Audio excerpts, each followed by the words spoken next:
If you go into a Quaker meeting house, you will find usually a circle of chairs. Some older meeting houses have them in a square formation, or they have two banks of chairs facing each other. But whatever happens, whenever you go into a meeting for worship, you will find that you can see other people, and that's intentional. The whole point of a meeting for worship is that it's communal. So you're sitting with other people, and this is our meeting, it isn't your meeting. You can't have a meeting for worship on your own. You can meditate on your own, but a meeting for worship will only happen with at least one other person, and preferably more than one, and preferably people in a circle so that we can all feel we're together, doing this together.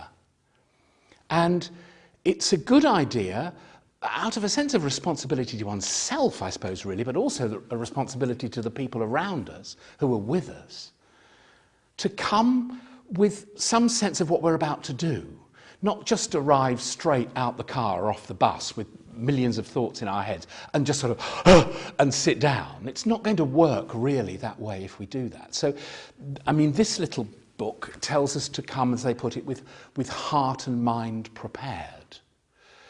Very good, actually, that, because we use our hearts and our minds together, I think, in meeting for worship.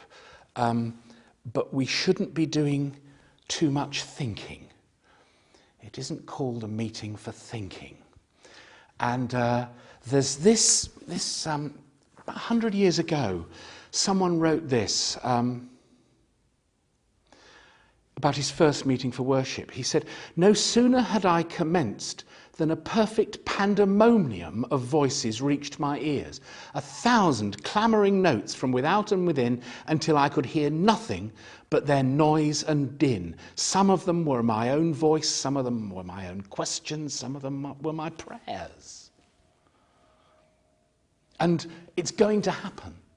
It's just going to happen. When you first go to a meeting for worship, your head's going to be full and you won't know how to get rid of it. And all of us who've been going to meeting for a long time still have a problem with this often. So it's not something to worry too much about. Some people find that the way they sit helps. It usually helps me to have both feet sort of parallel-ish and clearly touching the floor. If my feet are up there somewhere or here, it's not so great. But I know people who do. They do all those things.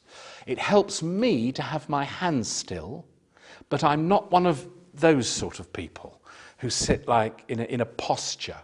I don't find a posture very helpful to me. It just means that the easiest thing for me is just to sit with my back fairly straight to the chair and my hands fairly still in a position in which there is as little tension as I can muster, really. And what happens when I sit there? Well, going through what I've just done today, or going through what I'm going to do today or tomorrow, is usually unhelpful. There's times when I can't help it, but it's best for me simply to set it to one side. Not obliterate it or cross it out or pretend it isn't happening, but simply to set it mentally to one side, let it be there, but not quite at the centre.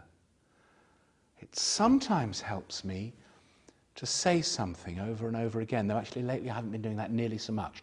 But I used sometimes to say, "Be still and know that I am God." I've done the Our Father to myself terribly slowly. That was a suggestion someone else gave to me, and I found it was very helpful. I've tended to change my way of viewing this, really. Something I've done lately is what the first Quakers 350 years ago used to talk about, which was trying to sit in the light, they called it. They used to call it the light which shows and uncovers.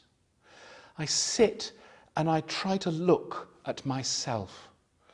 I try to look at my behaviour. I try to look at where I'm succeeding and where I'm not succeeding, where I'm failing perhaps. I try to be clear with myself. And I find that if I begin by doing that, the shopping list side of things has usually gone. But because I'm actually concentrating on something much more interesting, which is me. And I'm just thinking about what I can do with myself. And from that will come the stuff, I will only spend 5, 10, 15 minutes on that at the very most. Because from that, I may be able, hopefully, to go on something that isn't me. That's actually what I'm here for.